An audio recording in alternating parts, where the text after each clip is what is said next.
Alhamdulillahi Rabbil Alamin.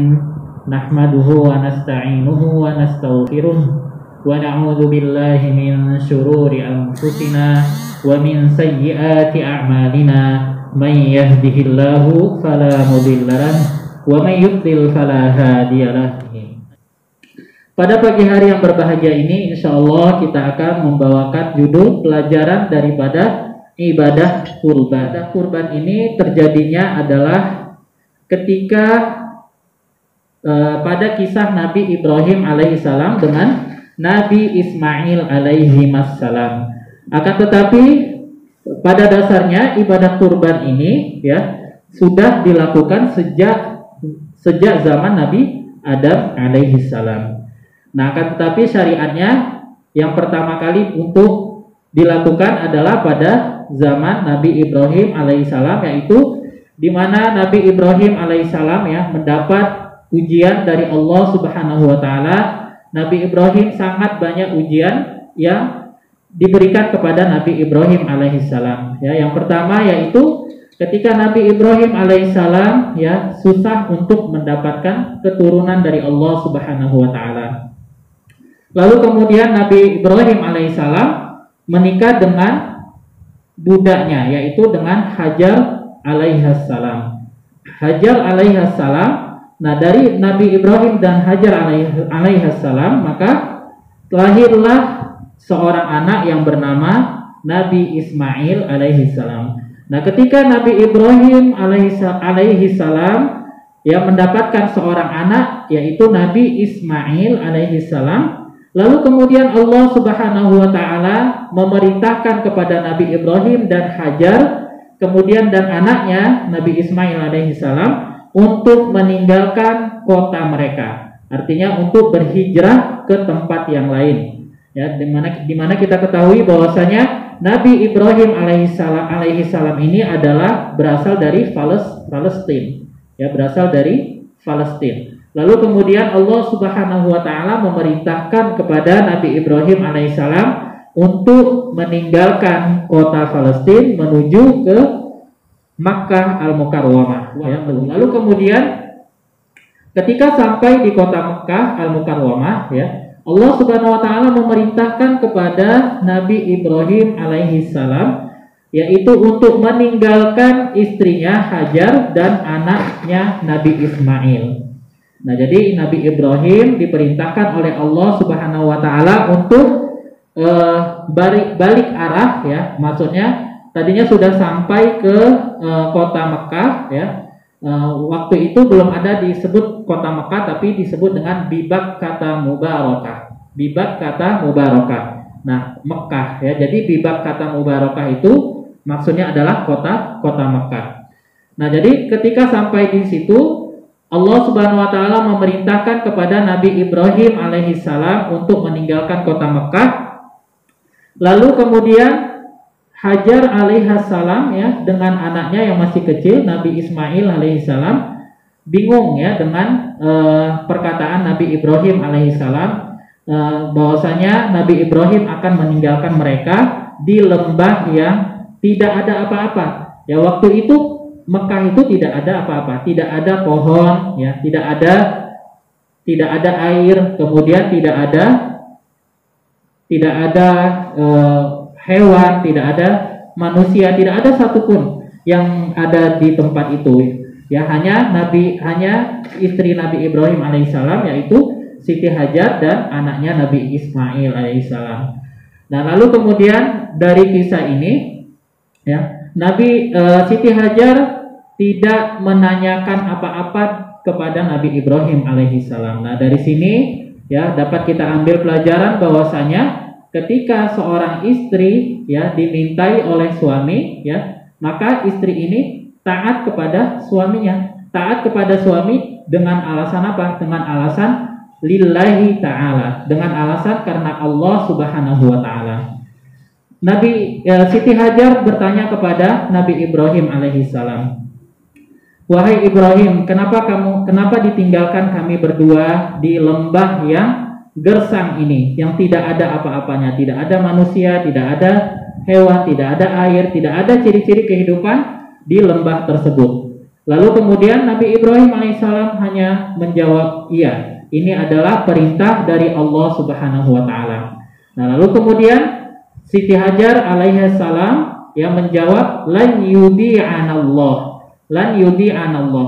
Wahai Ibrahim, kalau memang ini perintah daripada Allah Subhanahu wa taala, maka Allah Subhanahu wa taala tidak akan membiarkan kami, kata Hajar alaihissalam. Nah, ini pelajaran yang dapat kita ambil bahwasanya ketika Allah Subhanahu wa taala memerintahkan kepada hambanya, ya maka di balik perintah tersebut ada hikmah yang bisa kita ambil daripada perintah yang diwajibkan oleh Allah Subhanahu wa taala, seperti kisah Nabi Ibrahim alaihissalam dan istrinya, yang Nabi Ibrahim menyuruh untuk Siti Hajar tinggal di lembah tersebut, lalu kemudian Nabi Ibrahim pergi balik ke arah Palestina kembali. Lalu kemudian ketika Nabi Ismail alaihissalam beranjak dewasa, ya Allah Subhanahu wa taala mengatakan, falamma balagha ma'ahu sa'ya qala inni ara fil manam.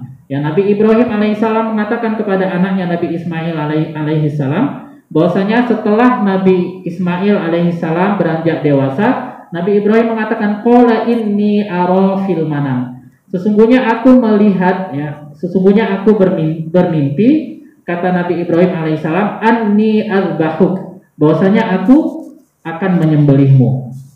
Fanzur madza tara. Nah, bagaimana pendapatmu wahai anakku, kata Nabi Ibrahim alaihissalam kepada anaknya Nabi Ismail alaihissalam. Lalu kemudian Nabi Ismail alaihissalam mengatakan, faf'al ma tu'mar satajiduni insyaallahu minas sabirin. Wahai ayahku, fa'if'al ma tu'mar. If'al ma tu'mar. Lakukanlah apa yang diperintahkan oleh Allah Subhanahu wa taala. Satajiduni insyaallah minas sabirin. Sesungguhnya kamu akan mendapatiku dalam keadaan orang-orang yang bersabar, insyaallah, kata Nabi Ismail alaihissalam kepada Nabi Ibrahim alaihissalam. Kemudian ketika Allah Subhanahu wa taala hendak menyembelih, lalu kemudian Nabi Ibrahim alaihissalam hendak menyembelih Nabi Ismail alaihissalam, Allah Subhanahu wa taala akan menggantikannya dengan bidzibahin azim. Wa fadainahu bidzibahin azim. Dan kami akan menggantinya, menebusnya dengan sembelihan yang lebih bagus. Nah, Allah Subhanahu wa taala menggantinya dengan sembelihan, dengan binatang ternak. Nah, ini adalah hikmah daripada ketaatan ya kita kepada Allah Subhanahu wa taala. Ketika Allah Subhanahu wa taala memerintahkan lalu kemudian kita ikhlas ya mengamalkan, maka Allah Subhanahu wa taala akan memberikan anugerahnya kepada hambanya, seperti tadi Nabi Ibrahim dengan Nabi Ismail. Ya, bagaimana yang terdapat dalam surah Al-Maidah, ya watlu alaihim naba'a abnai adama il qarraba qurbanan fatuqbila min ahadihima wa lam yutaqabbal minal akhar. Nah, pada waktu itu Qabil dan Habil ya il qarraba qurbanan, mereka berdua berkurban ya, mereka berdua berkurban. Lalu kemudian Allah Subhanahu wa taala mengatakan lam yutaqabbal minal akhar. Ada satu kurban yang tidak diterima oleh Allah Subhanahu wa taala. Jadi di antara Qabil dan Habil yang diterima oleh Allah Subhanahu wa taala itu hanyalah kurbannya si Habil. Nah, jadi kurbannya si Qabil tidak diterima oleh Allah Subhanahu wa taala. Lalu kemudian Qabil tadi ya tidak menerima hal tersebut, maka Qabil mengatakan la aqtulannak, aku akan membunuhmu wahai Habil. Lalu kemudian Habil mengatakan qala innama yataqabbalallahu minal muttaqin, sesungguhnya Allah Subhanahu wa taala akan menerima kurbannya orang-orang yang bertakwa. Allah Subhanahu wa taala akan menerima kurban orang-orang yang bertakwa. Di dalam kitab tafsir ya, di dalam kitab tafsir At-Tabari dikatakan bahwasanya ulama mufassirin mengatakan kenapa kurbannya Qabil ini tidak diterima oleh Allah Subhanahu wa taala, disebabkan Habil ya berkurban dengan harta yang baik. artinya dengan harta yang dihalalkan oleh Allah Subhanahu wa taala, sementara Qabil berkurban dengan jalan yang haram, dengan jalan yang diharamkan oleh Allah Subhanahu wa taala. Fataqabbalallahu minal muttaqin. Maka Allah Subhanahu wa taala akan menerima kurban orang-orang yang bertakwa. Artinya Allah Subhanahu wa taala akan menerima kurban dari harta yang baik, bukan dari harta yang dari jalan yang tidak baik. Nah, jadi urgensi daripada kurban ini, kalimat perintah kurban ini bersandingan dengan kalimat perintah sholat. Ya, sebagaimana yang kita ketahui, sholat ini sangat penting bagi umat muslimin, ya, karena sholat adalah tiang daripada agama. Lalu kemudian setelah itu Allah Subhanahu wa taala memerintahkan wanhar, dan berkurbanlah pada hari an-nahar. Hari an-nahar di sini adalah hari Idul Adha. Kemudian apa hikmah yang bisa kita ambil daripada kurban ini? Ya, yang pertama bahwasanya kita belajar ikhlas, ya, karena Allah Subhanahu wa taala juga mengatakan la yanalallahu luhumuha wala dima'uha walakin yanaluhut taqwa minkum. Bahwasanya tidak akan pernah sampai, ya, daging-daging unta dan darah-darahnya itu mencapai keridhaan Allah Subhanahu wa taala, walakin yanaluhut taqwa minkum. Akan tetapi yang mencapai keridhaan Allah Subhanahu wa taala adalah takwa daripada kamu. Nah, jadi kurban ini, ya, kurban ini bukan karena dagingnya atau darahnya itu yang mencapai ridhonya Allah Subhanahu wa taala, tidak. Tetapi yang mencapai ridho daripada Allah Subhanahu wa taala ini adalah kita mentaati apa yang diperintahkan oleh Allah Subhanahu wa taala.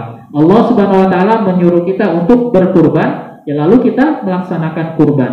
Nah, jadi kurban di sini yang mencapai ridho daripada Allah Subhanahu wa taala adalah menaati perintah Allah Subhanahu wa taala. Mengatakan tidaklah sesuatu yang kamu infakkan itu melainkan Allah Subhanahu wa taala akan menggantinya. Fahuwa yukhlifu. Allah Subhanahu wa taala akan menggantikan apa yang disedekahkan. Wa huwa khairur raziqin, dan Allah Subhanahu wa taala adalah yang terbaik dalam memberikan rezeki kepada hambanya. Nah, lalu kemudian selain daripada itu, ya, kita menaati apa yang diperintahkan oleh Allah Subhanahu wa taala. Ya, dalam hal berkurban ada beberapa yang dilarang oleh Allah Subhanahu wa taala, yang sebagaimana di dalam hadis Nabi sallallahu alaihi wasallam, ya, apabila kita ingin berkurban maka jauhilah, maka tidak boleh mencukur ataupun memotong kuku dan rambut. Nah, jadi kita ketika berniat untuk berkurban pada tanggal 1 Zulhijjah, ya, sampai waktu penyembelihan kita dilarang untuk memotong kuku dan memotong rambut, dan ini segala jenis rambut yang ada di dalam tubuh kita. Nah, ini kalau kita hendak melaksanakan kurban, ya, hendak berniat untuk melaksanakan kurban, maka tidak boleh memotong kuku dan tidak boleh memotong rambut yang ada di badan kita. Nah, inilah yang dapat kami sampaikan pada pagi hari yang berbahagia ini. Ya, semoga kita berniat untuk melaksanakan kurban, dan niat kurban kita hanya karena Allah Subhanahu wa taala. Amin, amin ya rabbal alamin. Semoga bermanfaat. Wa aqulu qouli hadza wa astaghfirullah li wa lakum. Wassalamu alaikum warahmatullahi wabarakatuh. Waalaikumsalam.